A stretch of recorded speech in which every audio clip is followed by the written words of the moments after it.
2016 లో నిక్కీ అనే అమ్మాయి అండ్ విపిన్ అనే అబ్బాయితో గ్రేటర్ నోయిడాలో వాళ్ళ పెళ్లి జరిగింది. అండ్ పెళ్లిలో కూడా కట్నం కానుకలు అయితే అమ్మాయి వాళ్ళు బాగానే ఇచ్చారు. కట్నం వచ్చేసి ఒక brand new Scorpio, bullet bike, cash and gold కూడా ఇచ్చారు. విపిన్ ఒక పని పాట లేని బేవర్స్, ఒక జాబ్లెస్ అని చెప్పొచ్చు.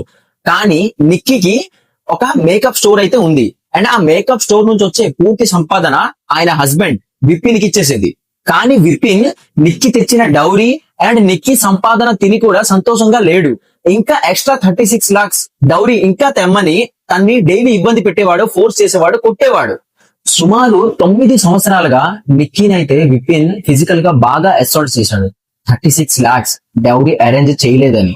అండ్ ఫైనలీ నిక్కీ వల్ల విపిన్ కి ఎలాంటి ఉపయోగం లేదని August 21 లా బాగా కొట్టి తన కొడుకు ముందే తన్ని కాల్ చేశాడు. మొత్తం అసాల్ట్ తన అక్క కంచన్ వీడియో రికార్డ్ చేసి పోలీసు వాళ్ళని అందించి కేసు ఫైల్ చేస్తే విపిన్ ని అరెస్ట్ చేశారు.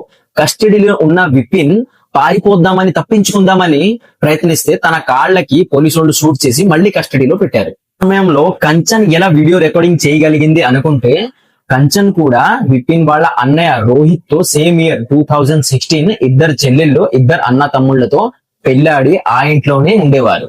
సో అలా ఆ సమయంలో కంచన్ ఉండగలిగింది, ఆ వీడియో రికార్డింగ్ చేయగలిగింది. కంచన్ వాళ్ళ ఇంట్లో పెద్ద కోడలు కదా, ఏదైనా సుఖంగా ఉందా అనుకుంటే లేదు. అది కూడా వాళ్ళ హస్బెండ్ అండ్ ఇన్లాస్ తో, వాళ్ళ అత్తగారితో కూడా చాలా వైలెన్స్ అయితే ఫేస్ చేశారు అండ్ చేస్తూనే ఉన్నారు.